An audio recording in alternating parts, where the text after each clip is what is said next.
দিন ভাঙবে তোমার বাসা। ক্যামেরাম্যান এখন কোথায় আছেন? একটু স্টেজে আসুন। ক্যামেরাম্যান যেখানে আছেন একটু স্টেজে এসে উপস্থিত হন। হয়েছে? হবে হবে না, আরেকটু এসে দিতে হবে। ওখানে বলতে হবে যে তোমাদের ওখানে ঠিক করে দেখা যাচ্ছে কিনা, ওই যে না এখান থেকে বুঝতে হবে যে আলাদা যে বড় পর্দা ছোট পর্দা আছে যে হ্যাঁ, মোবাইলে দেখতে পাবে তো, ওখানে দেখতে পাবে তো। হ্যাঁ, দেখতে পাচ্ছ কি? ক্যামেরাম্যান নাকি কে এটা? হয়েছে? আপনাদের কাজ হয়েছে? আপনার হাত দেখতে পাচ্ছি আমার কি আছে, এই হাত চাপছে। আচ্ছা, ঠিক আছে। কার ভরসায় আছো রে মন, কিসের করো আশা?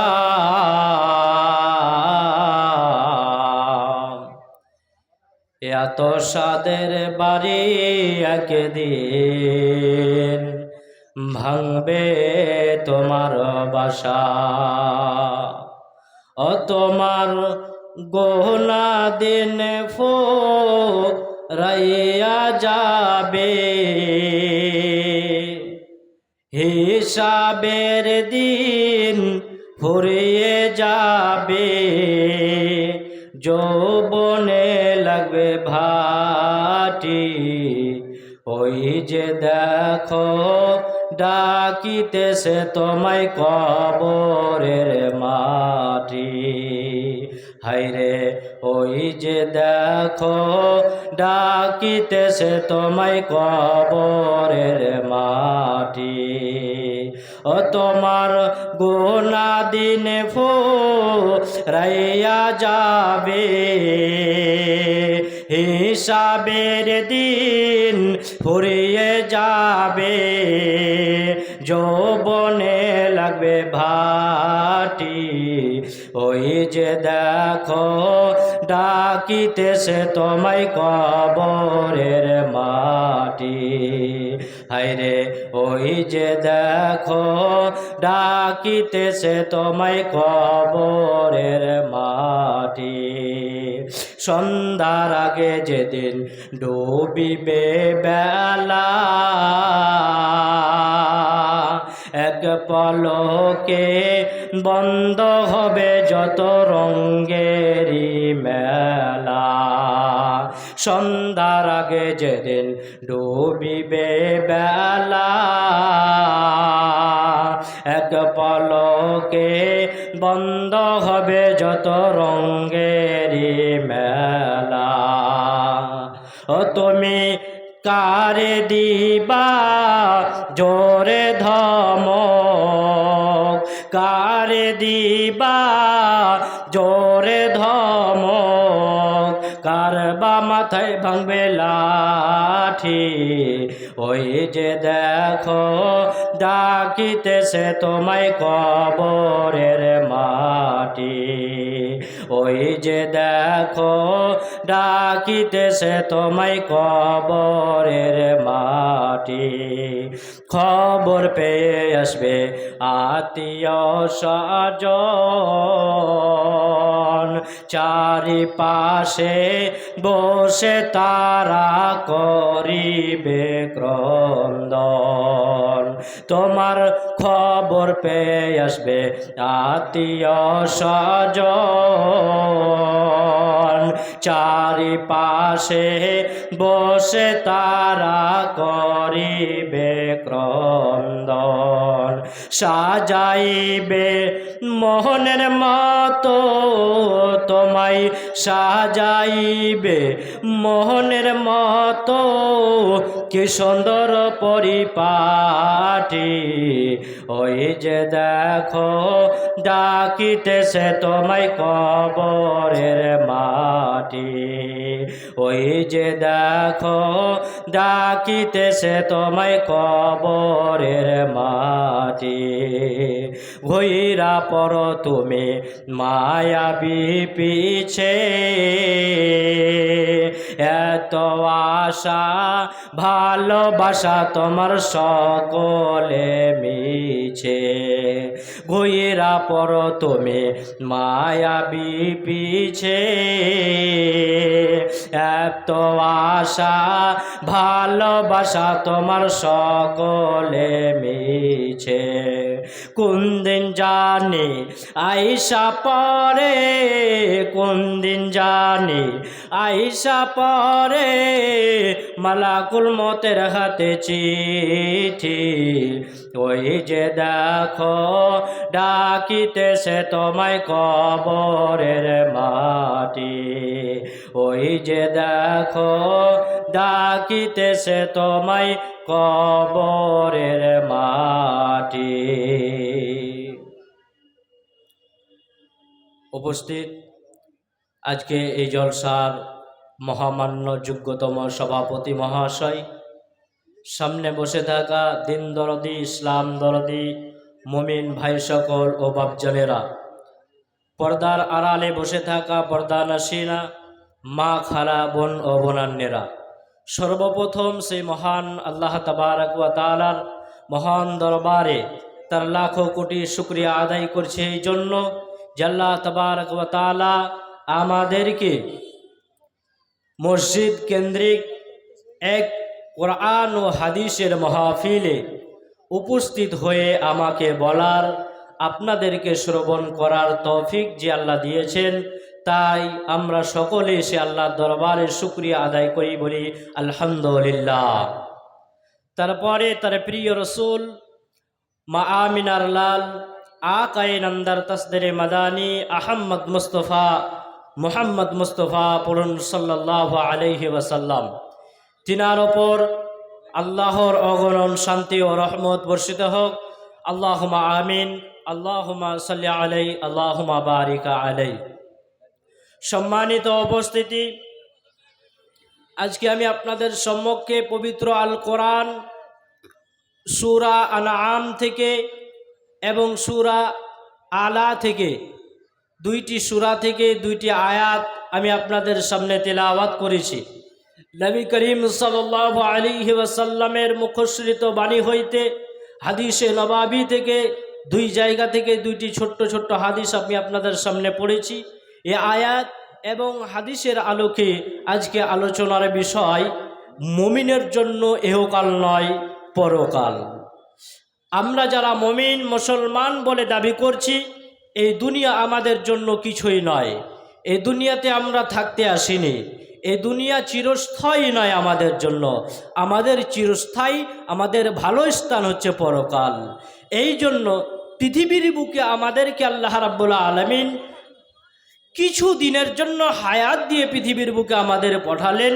তার লক্ষ্য, তার উদ্দেশ্য, ওমা খালাকতুল জিন্না ওয়াল ইনসা ইল্লা লিয়াবুদুন, আমি মানুষ জাতিকে, জিন জাতিকে সৃষ্টি করলাম একমাত্র আমার ইবাদত করার জন্য, আমার দাসত্ব করার জন্য। দ্বিতীয় নম্বর, আমাদেরকে আল্লাহ পৃথিবীর বুকে পাঠালেন হায়াত দিয়ে, মওত দিয়ে। কিসের জন্য? পৃথিবীর বুকে যাও এবং আমল করো। আমল, ভালো আমল করো বা খারাপ আমল করো। এই জন্য পৃথিবীতে পাঠিয়েছেন। কে কীরকম আমল করছেন আল্লাহ আমাদেরকে পরীক্ষা করবেন।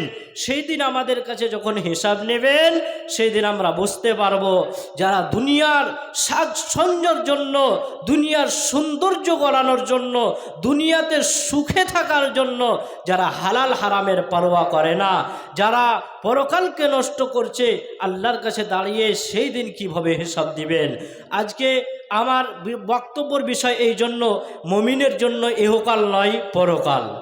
আমাদেরকে, আমরা যারা মুসলমান বলে দাবি করছি, আমরা যে কোনো ইবাদত করি, আমাদের উদ্দেশ্য হতে হবে আল্লাহর জন্য আমরা ইবাদত করি।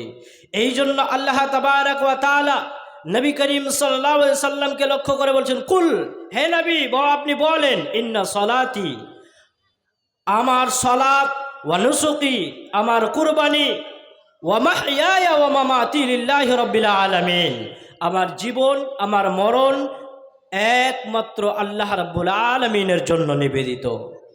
ভাইরা আমার, যদি কোনো মানুষ এই নিয়তকে, এই বিশ্বাসকে অন্তরে নিয়ে যদি মানুষ ইবাদত করে, তাহলে ওই মানুষটা পাপ কাজের দিকে আর কোনোদিন এগোতে পারবে না। কিন্তু দেখা যায় মানুষ সালাত আদায় করে তারপরেও ঘুষ খায়, মানুষ সালাত আদায় করে তারপরেও জেনা করে, মানুষ সালাত আদায় করে তারপরেও সে কি করে, মানে অন্যায় কাজ করে। এর কারণ আমরা এই মতো ইবাদত করছি, কি মতো? আমরা লোক দেখানো ইবাদত করছি। যদি লোক দেখানো ইবাদত না করতাম তাহলে আল্লাহর ভয় ভীতি আমাদের অন্তরে থাকতো। আমরা সব সময় মনে করতাম যে কোনো ইবাদত, যে কোনো আমল আমি করছি একমাত্র আল্লাহ রাব্বুল আলামিনের সন্তুষ্টতার জন্য, তাহলে আমরা পাপ কাজের দিকে পা বাড়াতে পারতাম না। কিন্তু আমরা সালাত আদায় করি, পাপ কাজে লিপ্ত, আমরা কোরবানি দেই, আমরা পাপ কাজে লিপ্ত হই।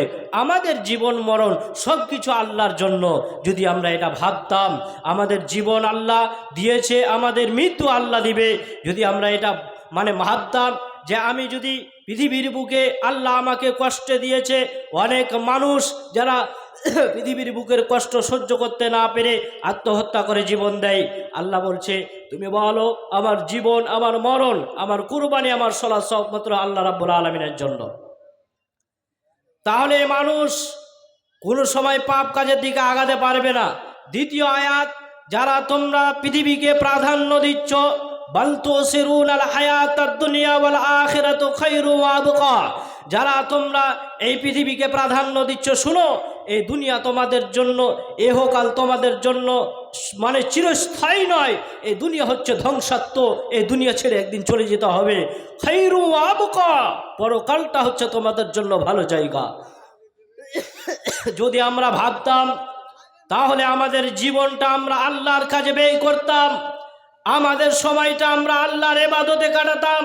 কিন্তু আমরা এটাকে মানে কি করি, অন্যভাবে কাজে লাগাই। যে হাদিস আমি আপনাদের সামনে পড়েছিলাম, আল্লাহ রাসূল সাল্লাল্লাহু আলাইহি ওয়াসাল্লাম বলছেন নিয়ামাতানি মাকবুনুন কাসীরুম ফীহিমা, আল্লাহ রাসূল সাল্লাল্লাহু আলাইহি ওয়াসাল্লাম বলছেন আমি মানুষকে এমন দুইটি নিয়ামত দিয়েছি যে দুইটি নিয়ামতের মানুষ ঠিকমতো কাজে লাগায় না। মানে এই দুইটি নিয়ামতকে মানুষ কাজে লাগাতে পারে না। তার এক নম্বর নিয়ামত আসিহা, শারীরিক সুস্থতা। শারীরিক সুস্থতা, মানুষ যখন সুস্থ থাকে আল্লাহকে ডাকে না, মানুষ যখন সুস্থ থাকে মসজিদে আসতে চায় না, মানুষ যখন সুস্থ থাকে জালসার প্যান্ডেলে আসতে চায় না, মানুষ যখন অসুস্থ হয়ে পড়ে তখন সে আর মসজিদ আসতে চায় কিন্তু সে আসতে পারে না। আল্লাহ বলছে আমি মানুষকে শারীরিক সুস্থতা দান করেছি, এটি বড় নিয়ামত। ভাইয়েরা, যুবক বন্ধুরা আমার যারা এখানে উপস্থিত আছো, যুবক অবস্থায় আছো, তোমাদেরকে বলছি আল্লাহ তোমাদেরকে যৌবন বয়স দিয়েছে, এখন ইবাদত করার বয়স। এমন একটা দামি সম্পদ, এমন একটা দামি নিয়ামত তুমি এখন পেয়েছো, এই নিয়ামতটাকে তুমি কাজে লাগাও না। এই যৌবন বয়সটাকে তুমি এমনি সময় পার করে, আপনার সময়টাকে পার করে যৌবন বয়সটা পার করছো। বন্ধু শোনো, তোমাকে আল্লাহ যেদিন অসুস্থতে ফেলে দিবে সেই দিন তুমি বুঝতে পারবে। দেখেন আজ থেকে নিয়ে 2-4 বছর আগে, মানে ওই যখন লকডাউন লাগলো, করোনা ভাইরাসের মতো বেমার যখন মানুষ জানতে পারলো, এরকম আতঙ্ক যখন মানুষের ভিতরে আসলো, মানুষকে মসজিদে আসতে দেওয়া নিষেধ, সরকার পারমিশন দেয় না, মসজিদে যেতে পাবে না, তারপরও মানুষ মসজিদে ভিড় জমিয়ে সালাত আদায় করলো। কেন? আল্লাহ একটা ভাইরাস দিয়েছে, আল্লাহর কাছে ক্ষমা চাইতে হবে, আল্লাহর কাছ থেকে এই রোগ থেকে মুক্তি চাইতে হবে, এই জন্য মসজিদে যেতে হবে। যখনই করোনা চলে গেল, যখনই ভাইরাস চলে গেল, মসজিদ ছেড়ে দিল। এখন সরকার বাধা দেয় না, এরপরেও মসজিদে আসতে চায় না। যখন বাধা দিল সরকার, তখন ভিড় লাগালো। কেন? তখন তার মনে ভয় ছিল যে আমাকে যেন এই রোগে আক্রান্ত করে না ফেলে, আমি যেন এই রোগের মধ্যে না পড়ি। আল্লাহর কাছে মাপ চাইতে হবে, সালাত আদায় করতে হবে, এই নিয়ত করে মসজিদে আসছিলাম, কিন্তু এখন সুস্থ আছি, কেন মসজিদে যাব? ও ভাই, তোমাকে বলি, তোমাকে আল্লাহ যৌবন বয়স দিয়েছে, এমন একটা বয়স তোমাকে আল্লাহ হিসাব নিবে তোমার কাছে। আমি একটা হাদিস বলি, বুঝতে পারবে যুবক বন্ধু যারা এখানে আছে, যাদের শরীর সুস্থ, যারা এখনো সময় পায় আর পরে আল্লাহর ইবাদত করতে চাও না। আল্লাহ রাসূল বলছেন, শোনো, নবীজি বলছেন, হে আমার উম্মতের দলেরা শুনে নাও, আল্লাহ রাব্বুল আলামিন কাল কিয়ামতের মাঠে আদম সন্তানকে অতক্ষণ পর্যন্ত আগে বাড়তে দেবে না, অতক্ষণ পর্যন্ত এক পা আগাতে দেওয়া হবে না, এক পা পিছাতে দেওয়া হবে না, যতক্ষণ পর্যন্ত 4টা প্রশ্নের উত্তর যতক্ষণ পর্যন্ত মানুষ না দিয়ে দিবে। সেই 4টা প্রশ্ন কি? আল্লাহ রাসূল বলছেন, আন উমরিহি, এ মানুষের দল শুনে নাও, প্রথম নম্বর আল্লাহ তোমাদের প্রশ্ন করবে। কি প্রশ্ন করবে? আন উমরিহি, হে মানব জাতি, তোমাকে আমি আল্লাহ 60 বছর, 70 বছর, 40 বছর সময় দিয়েছিলাম পৃথিবীর বুকে। এই সময়টা তুমি কি কাজে লাগিয়ে এসেছ? কিভাবে পার করে এসেছ? আমার কাছে জবাব দাও। দ্বিতীয় নম্বর প্রশ্ন করবে, আল্লাহ রাসূল বলছে, দ্বিতীয় নম্বর প্রশ্ন আল্লাহ তাবারক ওয়া তাআলা করবে মানুষকে। এ আমার যুবক ভাইয়েরা, দ্বিতীয় নম্বর প্রশ্নটা করবে ওয়ান শাবাবিহি, হে যুবকের দলেরা, হে যুবকেরা, হে যুবতীরা, তোমাদেরকে পৃথিবীর বুকে বলালছিলাম, তোমাদেরকে এমন একটা সময় দিয়েছিলাম, যেই সময়টা তোমার এমন সময় ছিল, তুমি তরতাজা, তুমি জওয়ান ছিলে, তোমার ইবাদত করার মতো সময় দিয়েছিলাম, তোমার শরীর সুস্থ ছিল, তুমি ঠিক মতো পৃথিবীর বুকে চলতে পারছিলা, এমন একটা সময় তোমাকে দিয়েছিলাম। হে যুবকের দল, হে যুবতীর দল, বলো বলো বলো, পৃথিবীর বুকে এই সময়টা কি কাজে লাগিয়ে এসেছো? ও যুবক ভাইরা, যারা এখন সময় পর পরে, যারা আল্লাহর ইবাদত করতে চাও না, যারা ফ্রি ফায়ার গেমে সময় নষ্ট করো, যারা পাবজি গেমে সময় নষ্ট করো, যারা মেয়ের পিছনে সময় নষ্ট করো, যারা চায়ের দোকানে বসে বসে আড্ডা দাও, ও যুবকের দলেরা, কিভাবে আল্লাহর কাছে জবাব দিবে? আল্লাহ, আমি আমার বয়সটা এই মূর্খ পার করেছি, সেই দিন তুমি বাঁচতে পারবে না রে বন্ধু। এই জন্য যুবক বয়স এমন একটা মূল্যবান বয়স, এই বয়সটাকে কাজে লাগাতে শিখো, এর জন্য আল্লাহ তোমাকে জিজ্ঞাসা করবে, সেদিন তুমি বাঁচতে পারবে না। দ্বিতীয় নম্বর প্রশ্ন হচ্ছে, তৃতীয় নম্বর প্রশ্ন আল্লাহ রাব্বুল আলামিন মানুষকে করবে, হে আমার ফারুক আলম মিলনগড় থেকে আমার হাতে 500 টাকা মসজিদের জন্য দিয়েছে। ভাই এখানে আছে নাকি? নেই? ও, ফারুক আমার ভাই মসজিদের জন্য 500 টাকা আমার হাতে দিয়েছে। আল্লাহ জানি না কি উদ্দেশ্যে দিয়েছে, আল্লাহ যে উদ্দেশ্যে দিয়েছে তুমি সব কিছু জানো। আল্লাহ দানকে কবুল করো। আল্লাহুম্মা সাল্লি আলাই, আল্লাহুম্মা বারিক আলাই। ভাই আমি মানে 2-4 মিনিট আর বক্তব্য দিয়ে দেওয়ার পরে আপনাদের মসজিদের জন্য আমি আপনাদের কাছে কিছু চাইবো ইনশাআল্লাহ। একটু দাঁড়িয়ে থাকেন, ধৈর্য ধরেন। তো বলছিলাম, তৃতীয় নম্বর প্রশ্ন আল্লাহ রাব্বুল আলামিন মানুষকে করবে যে তুমি পৃথিবীর বুকে সময় পাওয়ার পরে তোমাকে আমি সম্পদ কামাবার মতো একটা মানে ক্ষমতা দিয়েছিলাম, তুমি সম্পদ কামিয়েছিলে, মাল ইনকাম করেছিলে, এই মাল তুমি কি মতো করে খরচা করেছো, কোন পথে ব্যয় করেছো, এই জবাব তুমি আমাকে দাও। চতুর্থ নম্বর প্রশ্ন আল্লাহ করবে যে তুমি মাল কামিয়েছিলে কিভাবে, তুমি এটা হিসাব আমার কাছে দাও। হালাল পদ্ধতিতে ইনকাম করেছো না হারাম পদ্ধতিতে ইনকাম করেছো, এর জবাব তুমি আমাকে দাও। যুবক বন্ধু, যদি হালাল পথে ইনকাম করেন তাহলে আল্লাহর কাছে জবাব দিতে পারবেন। হারাম পথে ইনকাম করার পরে যদি আপনি আল্লাহর কাছে দাঁড়ান, জবাব দিতে পারবেন না। 2 দিনের দুনিয়ারে বন্ধু, পৃথিবীর বুকে আসার পরে তুমি হালাল ইনকাম করবে, বাড়ি গাড়ি করবে, অট্টালিকা বানাবে, তুমি মরে যাবে, তোমার ছেলে থাকবে, তোমার মেয়ে থাকবে, তোমার সারা গোষ্ঠী তোমার বাড়িতে তোমার সম্পত্তি ভোগ করবে। আর এই হারাম সম্পত্তি ইনকাম করার জন্য তোমার পরিবার তোমার জবাব দিবে না, তোমার পরিবার তোমার হিসাব দিবে না, এর হিসাব তোমাকেই আল্লাহর কাছে দিতে হবে। কিসের জন্য? তুমি কি করছো? বলছো আমার ছেলেটার ভবিষ্যৎ গড়তে হবে, ভালো ইঞ্জিনিয়ার ডাক্তার বানাতে হবে, এই জন্য আমাকে ইনকাম করতে হবে, এই মনে করে তুমি ছেলেকে ইঞ্জিনিয়ার ডাক্তার বানানোর জন্য হারাম পন্থা ইনকাম করে তুমি বানাচ্ছ। তোমার ছেলে ডাক্তার হবে, তোমার ছেলে ইঞ্জিনিয়ার হবে, হওয়ার পরে কি আল্লাহকে বলবে আল্লাহ হারাম ইনকাম করে আমাকেই ডাক্তার বানিয়েছিল, আল্লাহ আমার বাবাকে ছেড়ে দাও? এ কথা কি বলবে? জিনা বন্ধু, এ কথা বলবে না।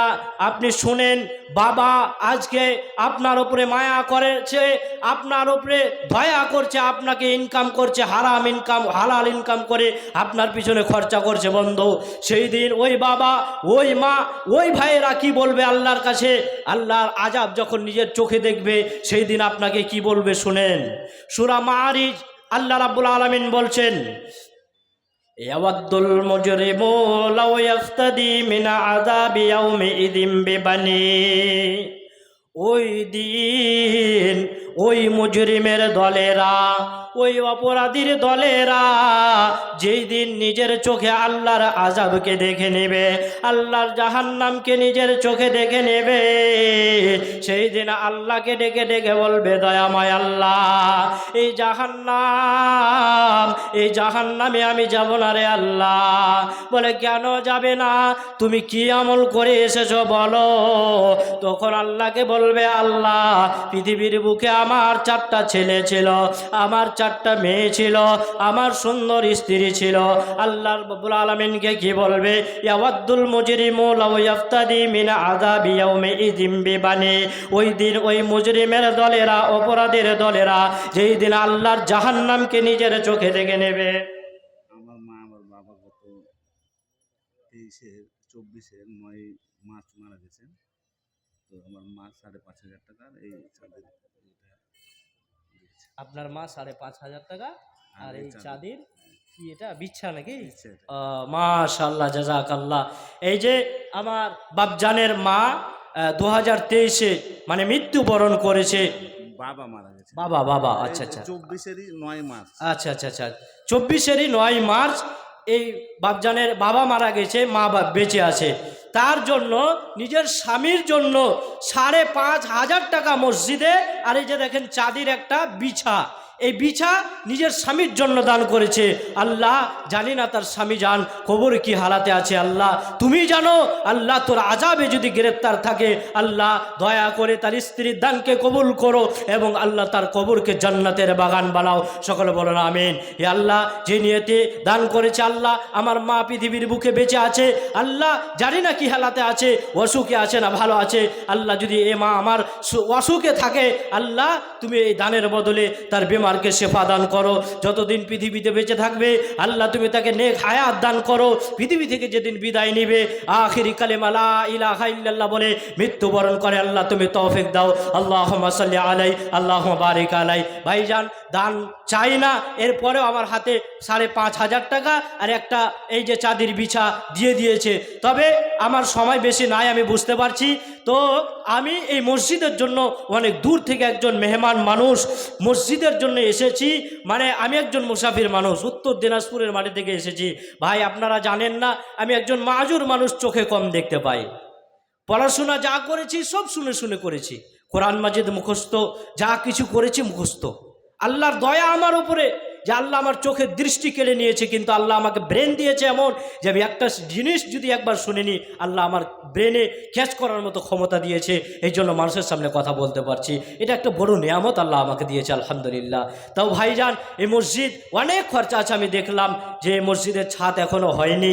তো আলমগঞ্জের মাটিতে দেখতে চাই, একজন 5,500 টাকা মা আমার দিয়েছে, এইরকমই আর একজন মাকে দেখতে চাই যে এ মায়ের জোড়া কে হবে 5,500 টাকা আমার মতো মুসাফির মানুষকে, মাজুর মানুষকে আমার হাতে মসজিদের জন্য দিবে। আমি তার জন্য অন্তর খুলে দোয়া করব এবং আমার এখানে বাপজানদেরকে বলবো, মসজিদের জন্য আমি চাইছি একজন মানুষ আমার হাতে 10,000 টাকা দেবেন, ইনশাআল্লাহ আমি আপনাদের জন্য দোয়া করব। বক্তব্য শোনাচ্ছি, গজল শোনাচ্ছি, মাঝে মাঝে আপনারা দানগুলো দিয়ে না আমার হাতে, আমি দোয়া করব আপনাদের জন্য। তো বলছিলাম যে পৃথিবীটা আমাদের থাকার জায়গা নয়, এই পৃথিবীকে প্রাধান্য যারা দিচ্ছেন, এই পৃথিবী আমাদের জন্য চিরস্থায়ী জায়গা নয়, এই পৃথিবী হচ্ছে ধনস্থায়ী। পৃথিবী ছেড়ে চলে যেতে হবে।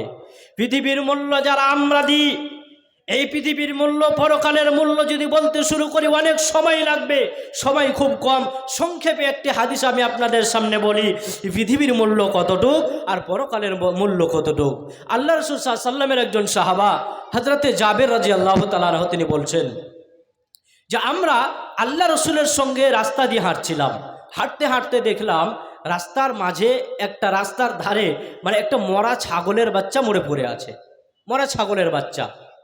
তো আল্লাহ রসুল সেখানে দাঁড়িয়ে গেলেন, দাঁড়িয়ে যাওয়ার পরে সাহাবাদেরকে উদ্দেশ্য করে বলছেন, এ আমার সাহাবারাম, তোমরা কি দেখতে পাচ্ছ রাস্তার ধারে একটা ছাগল পড়ে আছে মরে? এই মরা ছাগলের বাচ্চাটা পড়ে আছে। তোমাদের মধ্যে কেউ আছো কি এমন একজন যে এই মরা ছাগলের বাচ্চাটাকে 1 দিরহাম 2 দিরহাম টাকা দিয়ে কিনে নেবে? কেউ আছো সাহাবাদের ভিতরে এমন এই মরা ছাগলের বাচ্চাটাকে কেউ কিনে নেবে? এ কথা যখন বললেন সাহাবাদের মাঝে সাহাবারা বলাবলি করতে শুরু করলো। সাহাবারা বলল, ইয়া রাসূলুল্লাহ, দয়ার নবী গো, আপনি কেমন কথা বলছেন? এই মরা ছাগলের বাচ্চাটা মরে পড়ে আছে, এটা আমরা নিয়ে করব কি? এটা আমাদের কি কাজে আসবে? এটা 1 দিরহাম দিয়ে কিনতে বলছেন।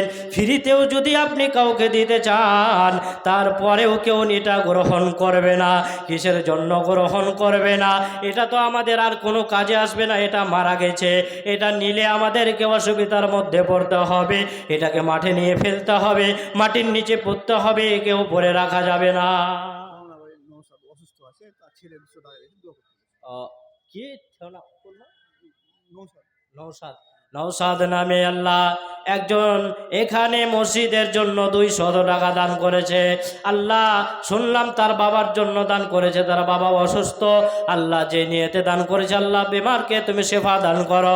আজিবিল বাস রব্বান নাস ওয়াশফি আনতা শাফি লা শিফা ইল্লা শিফাউকা শিফাআন লা ইউগাদিরু সাকামা রব্বানা তাকাব্বাল মিন্না ইন্নাকা আনতাস সামিউল আলিম বিরহমাতিকা ইয়া আরহামার রাহিমিন।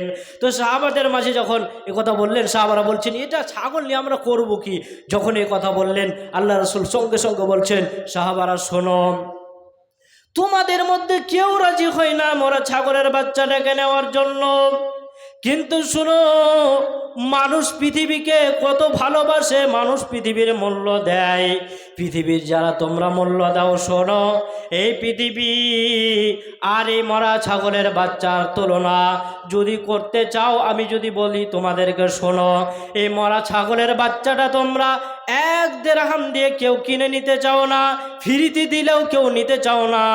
তবে যারা পৃথিবীকে মূল্য দাও, যারা পৃথিবীর বুকে আসার পরে পৃথিবীকে সুন্দর থাকার জন্য, পৃথিবীতে সুখে থাকার জন্য হালালকে হালাল হারাম তাও কিছু মনে করো না, ইনকাম করছো, শোনো, এই মরা ছাগলের বাচ্চাটা আল্লাহর দরবারে যতটুকু দাম আছে, এই পৃথিবীটার মূল্য আল্লাহর দরবারে ততটুকু নাই। পৃথিবীর মূল্য আল্লাহর কাছে অতটুকু নাই, এই মরা ছাগলের বাচ্চার যতটুকু দাম আছে। ভাইরা, পৃথিবীতে আমরা কেউ থাকতে আসেনি, পৃথিবী ছেড়ে আমাদেরকে একদিন যেতে হবে। এই জন্য এই মসজিদে যদি আজকে আপনি 1 টাকা দিয়েও হলেও যদি সাহায্য করেন মসজিদ বানাতে, তাহলে আপনার জন্য পরকালে একটা ব্যাংক ব্যালেন্স হবে। আর পৃথিবীতে ইনকাম করবেন, খরচা করবেন, শেষ হয়ে যাবে। মসজিদে দেবেন, এটাই আপনার জমা থাকবে। আল্লাহ রাসূল বলছেন, মানুষ যখন মারা যায় মানুষের সমস্ত আমলকে বন্ধ করে দেওয়া হয়, সব আমল বন্ধ। 3টি আমল চালু থাকে। তার 1 নম্বর সাদকায়ে জারিয়া। এই মসজিদ বানাতে আপনি 5,000 টাকা দিলেন, 10,000 টাকা দিলেন, বা রাস্তার ধারে একটা গাছ লাগালেন, টিউবওয়েল গেড়ে দিলেন, এই কল, এই মাদ্রাসা, এই মসজিদ যতদিন কায়েম থাকবে, আপনি মরে গেলে আপনার কবরে শুয়ে শুয়ে কিয়ামত পর্যন্ত আপনার আমল নামায় সব পৌঁছাতে থাকবে। 2য় নম্বর, আপনি একজন বাবা, আপনার কর্তব্য ছিল পৃথিবীর বুকে আপনার ছেলেকে এমন একটা শিক্ষা দিবেন, যে শিক্ষা নিয়ে আপনার ছেলে সলাত আদায় করবে, যে শিক্ষা নিয়ে মানুষকে ভালো উপদেশ দিবে। আপনি যখন মারা যাবেন আপনার ছেলে আপনার জন্য দোয়া করবে, রব্বুল আলামিন আমার বাবা অনেক কষ্ট মেহনত করে আমাকে বড় করেছে, লেখাপড়া করিয়েছে, একজন যোগ্য সন্তান পৃথিবীর বুকে রেখে গেছে। আল্লাহ জানি না কি হালাতে আছে আমার বাবা, আল্লাহ আমার দোয়া কবুল করো, আমার বাবাকে মাফ করো। এই রকম যদি কেউ দোয়া করে ছেলে বাবার জন্য, আল্লাহ সেই দোয়াটাকে কবুল করবে। তৃতীয় নম্বর, আমি একজন আলেম হওয়ার পরে বাড়িতে বসে থাকা চলবে না। আপনাকে আমাকে মানুষকে শিক্ষা দান করতে হবে। যেমন আজকে আমি বক্তব্য দিচ্ছি, আমার কাছ থেকে আপনি কিছু পেলেন, আপনার উপকার হলো, এটাও একটা শিক্ষা। এইরকম শিক্ষা আপনি দিয়ে গেলে যতক্ষণ পর্যন্ত মানুষকে শিক্ষা দিবেন, আর এই শিক্ষা যতদিন চালু থাকবে ততদিন পর্যন্ত কবরে শুয়ে শুয়ে সওয়াব পাবেন, এছাড়া আর কিছুই যাবে না। বন্ধু ভাই আমার, যতদিন বেঁচে আছেন, ইনকাম করছেন, আজকে মরে যাবেন, আপনার ছেলেরা আপনার মেয়েরা আপনার গায়ে যতই দামি পোশাক থাকুক খুলে ফেলে দিবে। খুলে ফেলে দেওয়ার পরে আপনাকে একটা চাদর দিয়ে ঢেকে দিবে। ঢেকে দেওয়ার পরে আপনার ওই এয়ার কন্ডিশন বাড়ির ভিতর থেকে বের করে, ওই দামি খাট থেকে বের করে আপনাকে একটা খাটে শুয়ে দিবে। গোসল করা হলেই তাড়াহুড়া করবে ছেলেরা যে আর বাড়িতে রাখা যাবে না, এই লাশটাকে আর বাড়িতে রাখা যাবে না, যতক্ষণ পর্যন্ত রাখবো আমাদের অসুবিধা, তাড়াতাড়ি করে দাফন করার মানে ব্যবস্থা করা হোক। যখনই আপনাকে কবরে রেখে আসবে, বাড়ি ফিরে আসার পরে আমরা দেখি চোখে এমন ঘটনা।